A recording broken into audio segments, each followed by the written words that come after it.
Micron dropped 0.8%. Its Moat scores 64 out of 100, durable. With a $1,091.9 billion market cap, Micron's earnings are tightly tied to DRAM pricing cycles worldwide. Its $960.78 price reflects a premium that erodes quickly when DRAM inventories swell globally. The lab's deep dive uncovers why this durability translates into a strategic edge. What operating evidence matters most for Micron Technology Incorporated? Micron isn't a commodity chip maker. And another question, what could weaken Micron Technology, Inc.'s Moat durability? What the lab hears, a supply-constrained operator extracting margin from physics. Walk the AI stack, and Micron sits as a Tier 2 beneficiary, controlling HBM3E yield and DRAM supply. The moat here is oligopoly, and it should hold for medium. On the cycle, this layer sits at peak. The one force that could crack it, SK Hynix HBM lead 12 to 18 months, DRAM cyclicality, NAND oversupply. Micron sits at the center of the fiercest debate across enterprise technology and global markets. Investors are questioning whether the capital expenditure wave powering the artificial intelligence infrastructure trade is reaching an unsustainable extreme. The market is attempting to price memory hardware as a volatile commodity instead of a structural monopoly asset. Capital is rapidly rotating between speculative software models and the physical hardware platforms that make compute possible. Software applications are seeing their moats commoditized overnight. Meanwhile, server build-outs demand massive memory capacity that only 3 companies on Earth can manufacture. Hyperscale cloud providers have committed hundreds of billions of dollars to data center expansion. Every advanced graphics processor deployed requires dedicated high-bandwidth memory to operate without severe calculation latency. Wall Street treats quarterly price fluctuations as cyclical vulnerability. Yet the underlying demand for data density continues to accelerate across every major computing cluster worldwide. When server farms scale, memory allocation expands in direct proportion to compute power. That allocation requirement anchors enterprise purchasing budgets directly to leading-edge memory suppliers. Investors are struggling to determine if current valuations reflect peak cyclical earnings or a structural transformation. The market prices memory as a boom-bust trade. The physical reality of silicon manufacturing tells a completely different story. The primary bottleneck in artificial intelligence compute is not processing logic. The physical limit is memory bandwidth. Modern training clusters stall when processors starve for data. HBM3E high-bandwidth memory 3rd generation extended, stacked dynamic memory dies connected through vertical silicon pathways solves this thermal and bandwidth wall. Standard processors cannot scale without matching memory throughput. Micron packages 24 GB and higher capacity HBM3E stacks delivering over 1.2 terabytes per second of bandwidth per stack. That throughput requires complex 1-beta nanometer DRAM, dynamic random access memory that stores active computational data, fabrication processes. Manufacturing high-bandwidth memory consumes 3 times the raw silicon wafer capacity of standard DDR5 server memory. Stacking 8 to 12 memory dies vertically requires through-silicon vias and microbump interconnects that introduce severe thermal expansion stress. SK Hynix currently commands the leading position in HBM packaging volume. Counterpoint data shows SK Hynix held 58% of the HBM market in early 2026. However, Micron expanded its total DRAM revenue share to 25% in the second quarter of 2026. That share gain closed the gap with SK Hynix at 26%. By shifting massive wafer volume into HBM3E and next-generation HBM4 lines, Micron intentionally starves the conventional DRAM market of supply. That structural supply diversion creates an artificial floor under memory pricing across automotive, mobile, and standard enterprise server channels. TrendForce confirms overall DRAM supply will remain structurally constrained into 2027. Engineering yield rates and cleanroom throughput dictate competitive survival in this tier. Physical silicon packaging constraints prove Micron controls a durable choke point across the global computing architecture. quarterly financials showing modest revenue momentum for Micron. The global macroeconomic environment acts as an unyielding wave that either carries capital forward or crushes capital-intensive balance sheets. For semiconductor manufacturers, monetary policy is not background noise. It directly dictates the cost of multi-billion-dollar cleanroom fabrication facilities and multi-year research programs. The Federal Reserve maintains its benchmark policy rate at 3.63%, while the 10-year Treasury yield sits at 4.69%. With the yield spread at positive 0.5%, the yield curve is normalizing. A normalizing curve signals an economy adjusting to persistent structural capital costs rather than emergency liquidity. Prediction markets via CalSure price the probability of an economic recession at a low probability. That low probability provides confidence for enterprise balance sheets to commit sustained capital. Yet higher baseline borrowing costs mean that inefficient chipmakers face immediate margin degradation. Building advanced semiconductor fabrication plants requires tens of billions of dollars in upfront capital expenditure before producing a single commercial wafer. High cost of capital weeds out marginal competitors and strengthens the pricing discipline of established memory oligopolies. At the same time, fiscal policy and government subsidies are altering global manufacturing geography. The United States government committed over $6.1 billion in direct awards under the CHIPS Act. However, aggressive protectionist policies and trade disputes create significant operational friction. The administration is navigating escalating tariff frameworks with key trade partners, including Canada. Tariffs increase the landed cost of specialized subcomponents, specialty chemicals, and cleanroom hardware. Government subsidies reduce direct capital expenditure burdens. Yet protectionist trade measures increase supply chain friction and input costs across global assembly lines. Geopolitical fault lines represent the ultimate physical friction point for the advanced technology supply chain. TSMC demonstrated the relentless scale of global hardware demand, posting July monthly revenue of 467.6 billion new Taiwan dollars. That represents a 44.7% year-over-year expansion that leads the entire artificial intelligence accelerator cycle. Every leading accelerator rolling off advanced foundry lines requires dedicated high-bandwidth memory stacks to function. Yet geopolitical tensions across the Asia-Pacific region threaten the physical assembly and packaging corridors that link foundries to memory fabs. Export controls strictly limit advanced memory shipments to mainland Chinese entities. Domestically subsidized Chinese competitors like CXMT hold an 8% share in DRAM production. These competitors focus on legacy DRAM nodes, attempting to flood low-tier consumer markets. However, advanced computing requires leading-edge memory nodes where Chinese fabricators lack extreme ultraviolet lithography access. This technological barrier protects Micron's Tier 2 supplier status in high-margin enterprise data centers. Beyond geopolitical chessboards, enterprise capital allocation faces broader scrutiny from corporate boardrooms and public markets. Hyperscale cloud operators are spending over $420 billion on data center infrastructure. Investors demand verifiable returns on artificial intelligence deployments rather than speculative software promises. If enterprise software monetization stalls, hyperscale infrastructure budgets will face sharp capital expenditure rationalization. Retail corporate barometers, including cautious guidance from major commercial retailers like Walmart, signal selective corporate balance sheet behavior. Consumer discretionary spending remains cautious under persistent borrowing costs. Yet enterprise infrastructure spending continues to reallocate away from general-purpose servers towards specialized AI compute infrastructure. High capital hurdles prevent new market entrants. Subsidies cushion domestic manufacturing expansion. Supply concentration across 3 global players ensures structural pricing power against macroeconomic friction. Micron memory is trending higher at 966.7. The memory cycle isn't dead. It's being repriced dead while executives dump shares.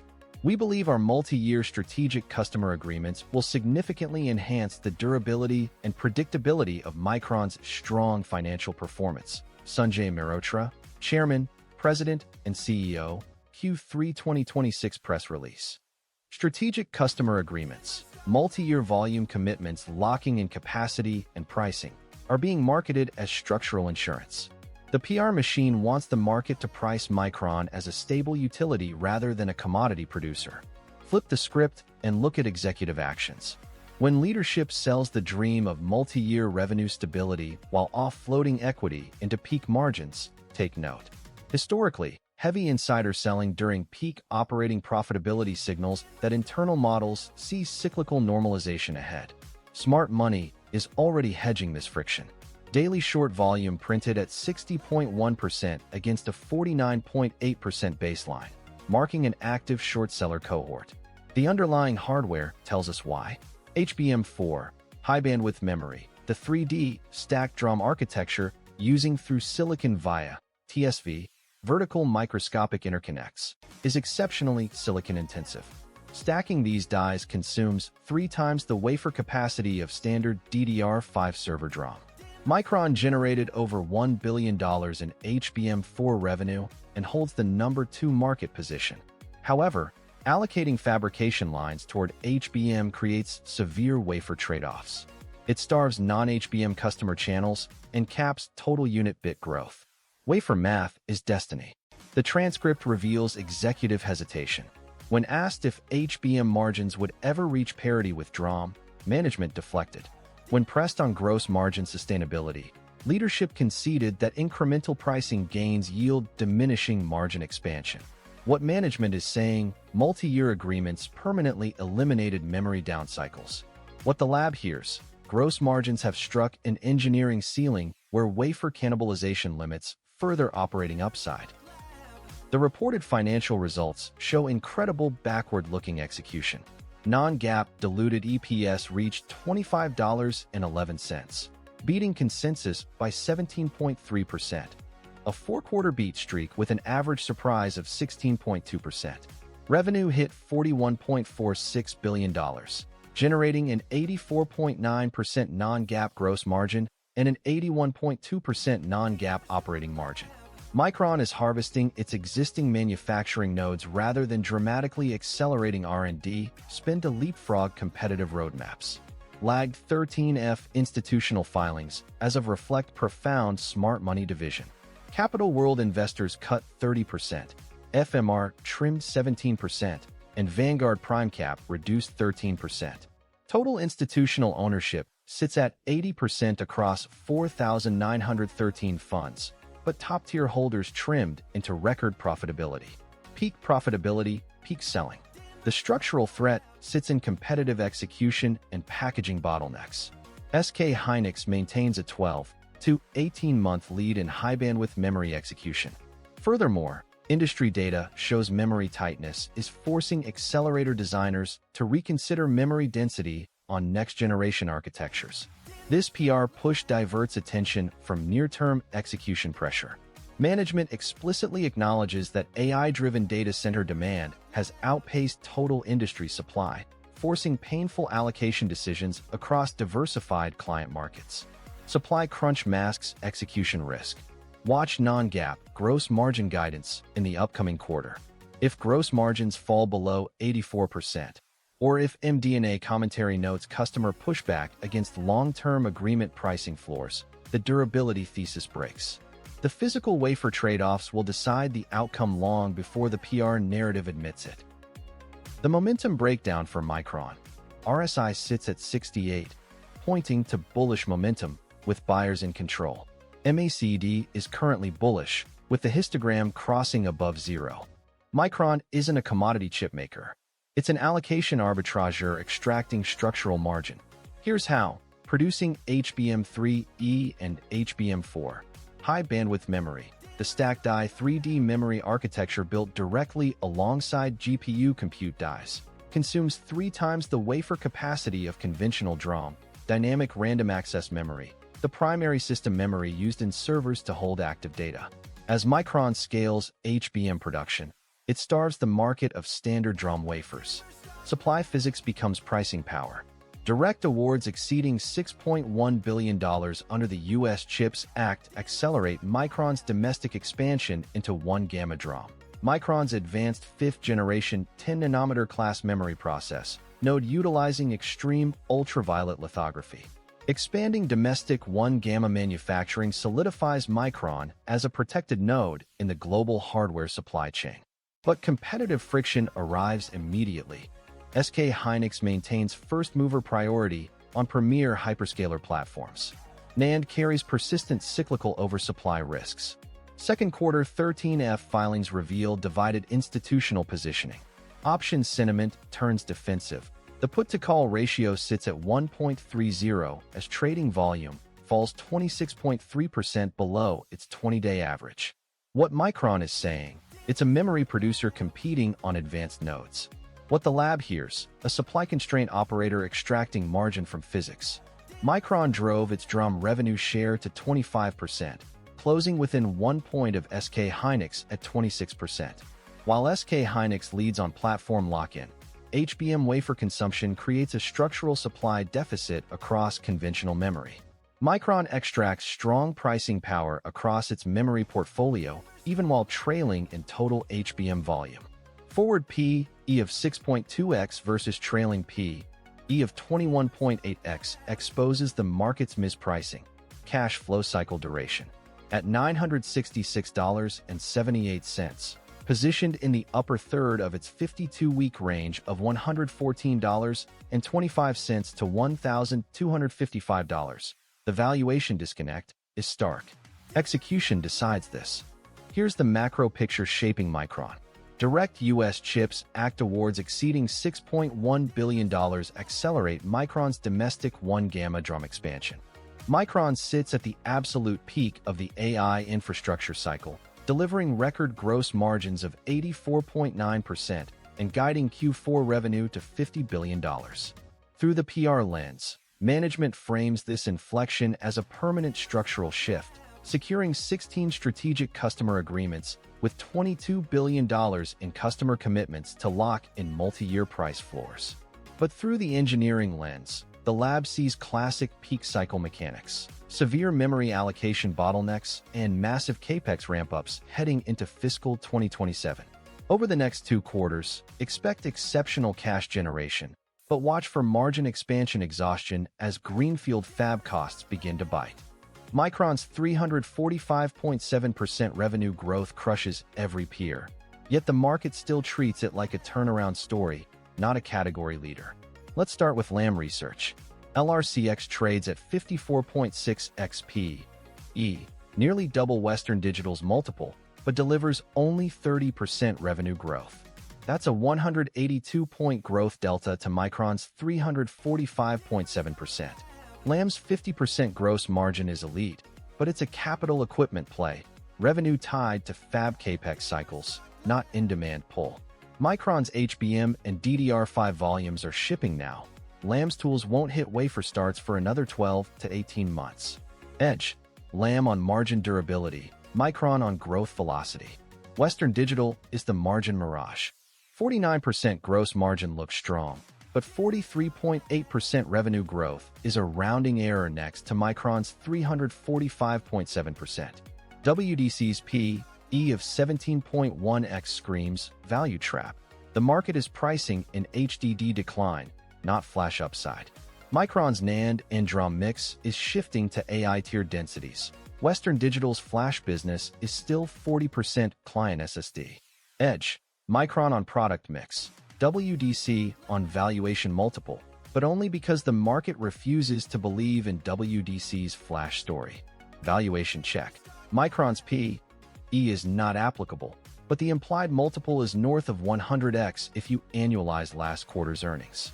That's a 2x premium to Lam's 54.6x and a 6x premium to Western Digital's 17.1x. The market is paying for 345.7% growth. But here's the catch. Micron's gross margin isn't disclosed in this data set. If it's below Lam's 50%, that premium evaporates. If it's above, the multiple is a steal. Capital efficiency. Lam's 50% margin on 30% growth is a fortress. Western Digital's 49% margin on 43.8% growth is a value trap. Micron's 345.7% growth with unknown margin is either a rocket or a falling knife. The lab's rule: growth without margin is a meme. Margin without growth is a bond. Micron's numbers suggest it's neither, yet. Moat verdict: Micron leads on growth, trails on margin transparency, and matches on valuation premium. The operating evidence that flips this? Gross margin disclosure. If Micron's HBM and DDR5 yields are hitting 55% plus, the premium is justified.